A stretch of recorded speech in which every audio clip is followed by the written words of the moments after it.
मित्रों, क्या आप ज्योतिष सीखना चाहते हैं?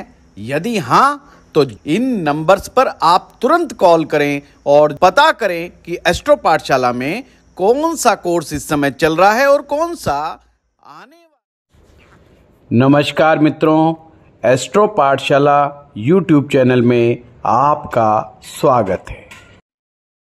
आइए दूसरे योग पर चलते हैं, विपरीत राजयोग पर ही।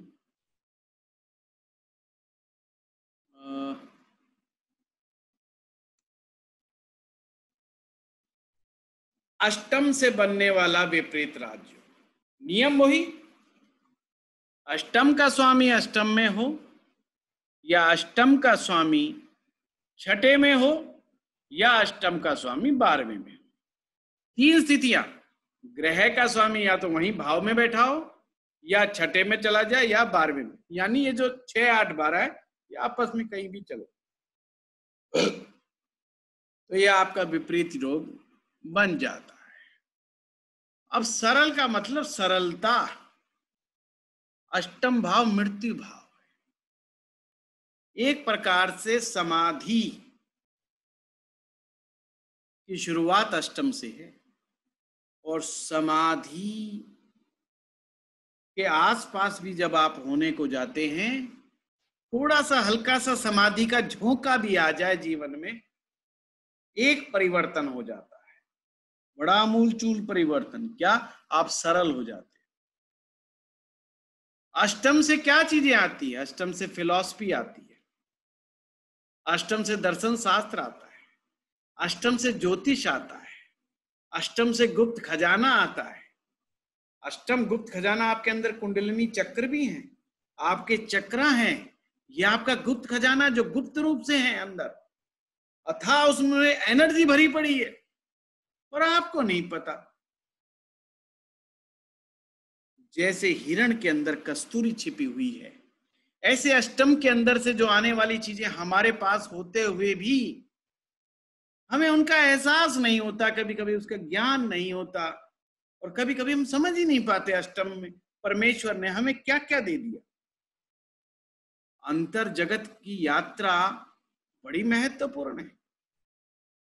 जब तक संबंध अष्टम से नहीं बनेगा, संबंध अष्टम में नहीं आएगा, कोई भी व्यक्ति अंतर जगत की यात्रा कर ही नहीं सकता। अंतर जगत की यात्रा करने के लिए अष्टम मोस्ट इंपॉर्टेंट है। हम कह देते हैं आसान भाषा में कि वैराग्य पैदा करता है।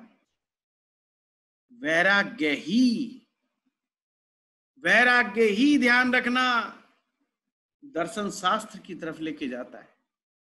असली वैराग्य ही साधना और तपस्या की तरफ लेके जाता है। सच्चा वैराग्य ही मनोविज्ञान के दृष्टिकोण से इंसान को देखना शुरू करता है। जब आप अटैचमेंट में होते हैं, प्रेम में होते हैं, जब फिलोसफिकल बातें थोड़ी याद रहती हैं। जब वो संबंध टूट जाता है तो फिलॉसफी सारी नजर आती है। वो कौन सा अताउल्ला खान के गाने तो जब भी समझ में आते हैं जब वो प्रेमी प्रेमिका अलग न हो जाते हैं। जगजीत सिंह के गजलें तो जब भी अच्छी लगती हैं जब कुछ ब्रेकअप हो जाता है मामला। फिर कहते हो वाह क्या शब्द है, पहली बार सुने, क्या लिखा है लिखने वाले ने, मेरे दिल की बात लिख दी।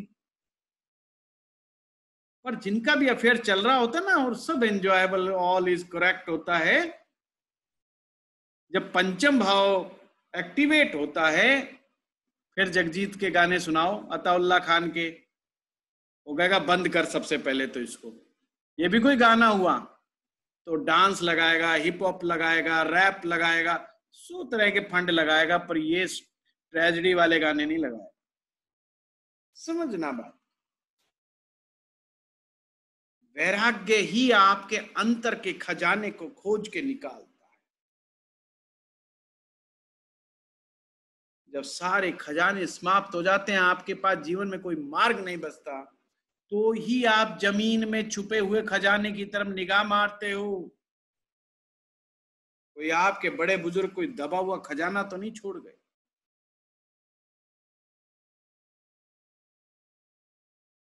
जैसे एक किसान की कहानी है। किसान के 2 बेटे होते, दोनों के दोनों महानिकम्मे और नालायक। काम करके राजी नहीं, काम करके राजी नहीं तो वो बेचारा साधु के पास जाता है, कहता जी मेरे बेटे निकम्मे हैं, क्या करूं? कहता है तू घर छोड़ दे अपना, बच्चे बेटे सुधार दूंगा। साधु के कहने पे साधु की कुटिया में बैठ जाता है, कहते भाई घर परिवार को जाके कहते भाई साल भर तक मैं तो अपने साधना करूंगा, गुरुजी मिल गए, तुम जानो तुम्हारा काम। किसान ऐसे ही करता है, कुछ समय तक जो संग्रह किया हुआ पड़ा हुआ था वो गुजारा चला लिया, बाद में सब कुछ खत्म हो गया तो उन्होंने कहा पिताजी के पास चलो भाई, करें क्या, क्योंकि किसानी तो हमने सारे जीवन भर सुनी, मतलब ना देखी ना ढंग से हमने की, हमें खेती आती ही नहीं, कभी काम किया ही नहीं। तो भाई पिताजी से विचार करो जा करके भाई अब करें क्या जीवन यापन करने के लिए। तो जाते हैं और जाकर के पिताजी से अपनी व्यथा कहते हैं भाई अब घर में तो कुछ बचा नहीं, क्या करें? कहता रुको, वो साधु के पास जाता है तो साधु से एक युक्ति सुझाते, कहते जाओ और अपने बेटों को कह दो कि ये काम कर ले। किसान आता है, कहता है बेटा एक खजाना जो है मैं खेत में छोड़ दिया, बिल्कुल मत घबराओ, खेती करने की भी आवश्यकता नहीं है तुम्हें, खेती करने की भी आवश्यकता नहीं है, क्योंकि उसके लिए हल चलाना पड़ेगा, खुदाई करनी पड़ेगी, वो तुम कर पाओगे? तो दोनों बेटों ने मना कर दिया, बोले नहीं नहीं नहीं पापा ये तो हमारे बस की बात ही नहीं है। बोला इसीलिए मैं कह रहा हूं किसानी छोड़ो, जो मैंने अपने जीवन में संग्रह किया हुआ धन था वो अपने खेत में दबा दिया, पर मैं ये भूल गया रखा कहां पर है, तुम्हें सारे खेत को एक बार तो खोदना ही पड़ेगा। बेटे कहते चलो भाई एक बार खुदाई करेंगे, पता नहीं कितना धन है पिताजी का मिल जाएगा, फिर एंजॉय करेंगे, खुदाई तो एक ही बार करनी है ना। वो सारा खेत खोद मारते हैं, सारा खेत खोद देते हैं, धन नहीं मिलता, बड़े निराश होते हैं, कहते लो मेहनत भी खराब गई। बोले फिर चलते हैं पिताजी के पास, उन्हीं कहेंगे बताए तो सही भाई तुम झूठ बोल गए या तुम्हारी बात झूठ निकल गई। गए तो बोले जी ऐसे ऐसे बात हो गई। बोले अच्छा, बोला समझ में नहीं आ रहा अपने में दबाया था या पड़ोसी के खेत में दबाया था। तो बोले पिताजी अब देखो जो होना था हो लिया, हम पड़ोसी का खेत बिल्कुल नहीं करेंगे। और बोला बेटा फिर तुम अपनी मेहनत को भी क्यों खराब कर रहे हो, जो तुमने खेत में खुदाई कर दी तो इसमें लगे हाथ आलू बो दो। वो कहते हैं जब जमीन खुदी गई अब तो तुमने कर दिया काम, अब क्या मेहनत करनी है। कहते हैं हाँ यार ये भी बात ठीक है। वो बीज लेकर के आते हैं आलू के और आलू के बीज को लगा देते हैं, ऐसे करके स्टोरी बनती है। और वो लास्ट के अंदर जाते हैं, वो कहते हैं पिताजी सारे बताए हुए रास्ते आप पर गए पर खजाना नहीं मिला। बोला बेटा बस लास्ट है, एक बार और खुदाई कर लो। तो खुदाई करते हैं, इस बार निकलते हैं आलू, ढेरों मणों आलू निकलते हैं। और जब वो बेचते हैं तो कहते इतना पैसा आया। जब उन्हें अकल लगती है कि पिता ने कहा जो उसका मतलब क्या था, असली खजाना ये था। अर्थात जब आप किसी चीज की डेप्थ में चले जाएंगे, अष्टम भाव डेप्थ में जाने की कला को बताता है, गहराई में। ध्यान क्या है? गहरे उतर जाना ही तो ध्यान है। एक ऊर्ध्वगामी होती है गति, एक अधोगामी होती है। ध्यान में हम अधोगामी हो जाते हैं, ध्यान डाउन की तरफ लेके जाता है, नीचे की तरफ लेके जाता है, गहरे में लेके जाता है। हमारी चेतना गहरे के गहराई के बिंदु तक चली जाती है। हमारी चेतना निम्नतम जो न्यूनतम जो सबसे नीचे का बिंदु होता है उसको छूने का प्रयास करते हैं तो हम ध्यानस्थ हो जाते हैं। ये अष्टम भाव ही तो है। ये जब भी आप किसी चीज के बारे में बहुत ज्यादा डेप्थफुल होके सोचते हैं तो अष्टम का ही तो कमाल है। और जब आप बड़े डेथफुल होके सोचते हैं तो सचमुच आपको ऐसी चीज निकल के आती है उस विचार से जो आपने सामान्य परिस्थिति में या आपके कॉन्शियस माइंड ने वो सब चीज नहीं सोची होती। फिलॉसफी की कोई भी बात हो, जब तक आप उसको ध्यान में धीरे से उतर करके गहराई में उतर करके नहीं समझेंगे, वो बात ही नहीं समझ में आएगी आपको, बात ही अधूरी लगेगी आपको। इसलिए मनोविज्ञान कितने लोग पढ़ते हैं? बहुत कम पढ़ते। क्यों नहीं पढ़ते ज्यादा लोग? पढ़ के देखो कभी मनोविज्ञान की पुस्तकें उठा करके, समझ में आ जाएगा। बड़ी उल्टी सीधी सी बातें लगती हैं, अरे ये क्या लिख दिया। अब मनोविज्ञान में तो ये भी लिखा है, कोई आदमी अगर वस्त्र उतार करके घूम रहा है, ठीक है, घर परिवार में गांव में होता है, हम भी जो है अपने गांव में वो लुंगी बांध देते हैं और अपने नंगे घूमते रहते हैं। पर क्या आप जानते हो मनोवैज्ञानिक दृष्टिकोण से, साइकोलॉजी के अंदर ये भी एक मनोरोग है, नग्न अवस्था में घूमने का। अब आम आदमी को बताओ कि अरे ये कोई बीमारी हुई, ये तो हम तो रोज हो जाए यार, इसमें क्या हो गया। पर नहीं, राजा तो नहीं घूमता ऐसे, वो तो अपने महल में भी नहीं घूमता ऐसे, वो बाथरूम से ही नहा धो करके स्नान करके वेल ड्रेस होके ही बाहर निकलता है। पर ये गांव का आदमी ही क्यों घूमता है? ये मिडिल क्लास आदमी ही क्यों कपड़े निकाल के घूमता रहता है? आप कभी सोचना, ये सहज बात नहीं है। आप प्रधानमंत्री को क्यों नहीं नंगे नग्न अवस्था में देख पाते भाई? वो भी तो बनियान पहन के घूम सकता है, वो भी तो अपने सिक्स पैक दिखा सकता है, अधिकार है। जब हीरो सिक्स पैक दिखा सकता है तो और कोई क्यों नहीं दिखा सकता? पर जब कोई सिक्स पैक के लिए भी निकाला जाता है तो सभ्य समाज में उसे अच्छा नहीं मानता, क्योंकि ये भी मनोवैज्ञानिक रूप से एक मानसिक रोग है। आप समझेंगे बात तो आप कहेंगे यार क्या बात है, ये कोई बात हुई। हाँ जी, मनोचिकित्सा में, मनोविज्ञान में ऐसी ऐसी बीमारियों का जिक्र है, मन के उस गहराइयों का जिक्र है जो हमने कभी सोची भी नहीं होगी, सुनी भी नहीं होगी। तो अष्टम भाव वही है, जब वो गहरे में जाता है तो पता नहीं क्या अद्भुत चीजें निकाल के लाता। ओशो जैसे लोग अष्टम भाव से पैदा होते हैं, अमिताभ बच्चन जैसे लोग अष्टम भाव से पैदा होते हैं, बड़े बड़े फिलोसफर अष्टम भाव से पैदा होते हैं। और कभी कभी आपने देखा होगा ना, पोएट बड़े गहरे होते हैं, कबीर जैसे व्यक्ति अष्टम से आते हैं,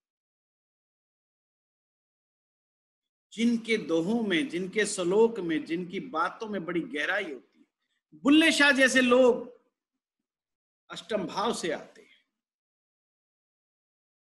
बहुत लोग हैं, ढेरों गिनती, पलटू बाबा है और है बहुत सारे। जब तक अष्टम नहीं जागेगा बात नहीं सुनेगी। जो छिपा हुआ है उसकी खोज करना अष्टम, और जो छिपे हुए को निकाल कर लेके आता है तो धन ना आए, ऐसा हो नहीं सकता। क्या अमिताभ बच्चन के हालात, आर्थिक हालात पे क्या बोले? ओशो के आर्थिक हालात पे क्या बोले? जिसके पास 96 रोल्स रॉय कार थी, टोपी में भी डायमंड जड़े हुए रहते थे, क्या बताता था? मनुष्य का मनोविज्ञान ही तो बताता था। अमिताभ बच्चन क्या करते? एक्टिंग ही तो करते हैं, पर एक्टिंग उनकी दिमाग पर छप जाती है। अष्टम भाव में डुबकी लगाने के बाद जो भी आप बोलोगे बातें सामने वाले के दिमाग में छप जाती। इसीलिए हमारे देश में साधु संत बड़े ध्यानी होते, या साधु संत होने के लिए ध्यानी होना जरूरी है, क्योंकि जब तक वो गहरे में अष्टम भाव में जब तक वो डुबकी नहीं लगाएंगे, उनकी कही गई बातों का असर ही नहीं पैदा होगा समाज में। अब एक पहुंचा हुआ साधु या गुरु गीता की 2 बातें कहे और एक आम आदमी पूरा पाठ पढ़ दे, क्या असर किसका होगा बताने की आवश्यकता।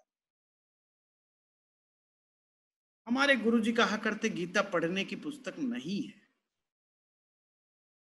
ये तो जब पूर्व जन्म के पुण्य जागते हैं तो कुछ सदगुरु समझाता है कि गीता क्या है। अरे कृष्ण ने ही अर्जुन को समझाया कि मेरा कहने का तात्पर्य क्या है। जब अर्जुन जैसा व्यक्ति भगवान श्री कृष्ण जैसा व्यक्तित्व गीता का प्रवचन कर रहा है और अर्जुन जैसा व्यक्ति सुन रहा है और वो कंफ्यूज है, उसको समझ नहीं आ रहा, योग समझ में नहीं आ रहा, अध्यात्म समझ में नहीं आ रहा, संसार समझ में नहीं आ रहा, बड़ी मानसिक व्यथा है उसके साथ। ये वही तो रूप है कि एक तरफ गुरु प्रवचन दे रहे हैं, शिष्य सुन रहे हैं। भगवान श्री कृष्ण क्या कहते हैं, गुरु और तुम शिष्य हो जाओ, आ जाएगा समझ। जब गुरु उस बात को बता रहा है तो शिष्य के पल्ले पड़ रही है। पर जब कोई गुरु बिना गुरु हुए जब आप अष्टम की बातों को बताओगे सामने वाले को नहीं समझ, सीधी बात। अब मैंने इतनी बात क्यों बताई, क्योंकि जो आप ज्योतिष बनने जा रहे हो, अष्टम में डुबकी लगाना बहुत जरूरी। अष्टम भाव तो आप लोगों के लिए तीर्थ स्थान है। जिसने अच्छा ज्योतिषाचार्य बनना है, अष्टम उसके लिए मेन पॉइंट है, जंक्शन पॉइंट। ये जो व्यक्ति इसमें अष्टम में जितनी गहरी डुबकी लगाएगा उतना ही अच्छा ज्योतिषाचार्य बन करके निकलेगा, उतना ही अच्छा मंत्र विशेषज्ञ बन के निकलेगा, उतना ही अच्छा तंत्र विशेषज्ञ बन करके निकलेगा, उतना ही अकल्ट मास्टर बन के निकलेगा, उतना ही अच्छा नंबर्स का जानकार हो जाएगा। समझ रहे बात को? अष्टम बहुत महत्वपूर्ण है। हाँ, अष्टम से अगर योग बन रहा है, ज्योतिषी की कुंडली में अगर अष्टम से राजयोग बन जाए तो अद्भुत होगा। ये समझ लीजिए, अष्टम भाव का स्वामी छठा चला जाए या अष्टम भाव का स्वामी 12वां चला जाए, अद्भुत बात है। अगर वो व्यक्ति फिलॉसफी का रास्ता पकड़ना चाहिए, मनोविज्ञान का रास्ता पकड़ना चाहिए, ज्योतिष का रास्ता पकड़ना चाहिए, या भूगर्भ विज्ञानी होना चाहिए। भूगर्भ विज्ञानी का मतलब पहाड़ों को तोड़ करके जो लवण निकाले जाते हैं, माइनिंग्स का काम अष्टम से आता है, इंश्योरेंस का काम अष्टम से आता है।